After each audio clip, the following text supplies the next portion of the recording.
3 మ్యాచ్ల టీ20 సిరీస్లోని రెండవ టీ20లో ఆస్ట్రేలియాతో జరిగిన మ్యాచ్లో దక్షిణాఫ్రికా బ్యాటర్ డెవాల్డ్ బ్రెవిస్ కేవలం 56 బంతుల్లో 125 పరుగులు చేసి అద్భుతమైన ఇన్నింగ్స్ ఆడాడు.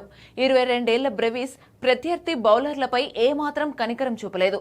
డార్విన్లోని స్టేడియం చుట్టూ బౌండరీలు బాదుతూ వారిపై విరుచుకుపడ్డాడు. దీంతో సౌత్ ఆఫ్రికా భారీ స్కోర్ నమోదు చేయడంలో కీలక పాత్ర పోషించాడు. ఇక బ్రెవిస్ అద్భుతమైన ఇన్నింగ్స్ లో 12 బౌండరీలు 8 సిక్సర్లు బాదాడు. దీంతో దక్షిణాఫ్రికా నిర్ణీత 20 ఓవర్లలో 7 వికెట్లు కోల్పోయి 218 పరుగులు చేసింది. బ్రెవిస్ కు తోడు ట్రిస్టన్ స్టబ్స్ తో కలిసి 126 పరుగులు అద్భుతమైన భాగస్వామ్యాన్ని నెలకొల్పడంతో ఈ భారీ స్కోర్ సాధించారు. ఈ క్రమంలో బ్రెవిస్ కొన్ని రికార్డులు బద్దలు కొట్టాడు.